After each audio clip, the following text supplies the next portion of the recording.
একই খরিশা ফুলের মধু 4 ধরনের হয়ে থাকে। এই 4 ধরনের মধুকে আমরা দুটি ভাগে ভাগ করতে পারি।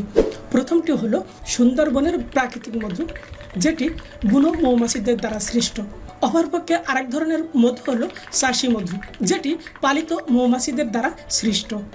এখন আসি সুন্দরবনের প্রাকৃতিক মধু, অর্থাৎ বুনো মৌমাছিদের দ্বারা সৃষ্ট মধু। এই মধু এর কোয়ালিটি বিবেচনায় 3 ধরনের হয়ে থাকে।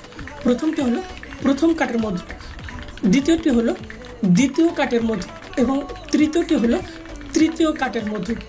এই প্রথম, দ্বিতীয়, তৃতীয় এর মধ্যে মৌলিক পার্থক্য হচ্ছে এই মধুর গুণাগুণ এবং কোয়ালিটির। এর মধ্যে সবচেয়ে ভালো মধু হলো প্রথম কাঠের খলিশা ফুলের মধু।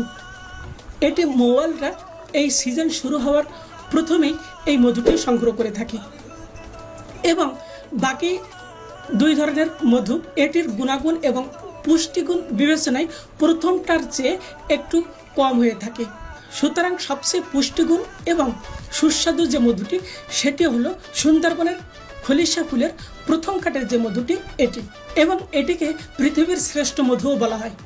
সুতরাং আপনারা যদি সুন্দরবনের বুনো মৌমাছিদের দ্বারা সৃষ্ট খরিশা ফুলের প্রথম কাঠের প্রাকৃতিক মধু পেতে চান, তাহলে আমাদেরকে মেসেজ করতে পারেন কিংবা আমাদের মোবাইল ফোনে সরাসরি যোগাযোগ করে মধু অর্ডার করতে পারেন। এছাড়াও আপনি চাইলে আমাদের ওয়েবসাইট থেকেও অর্ডার করতে পারেন। আমরা বাংলাদেশের সব জায়গায় মধু সাপ্লাই দিয়ে থাকি।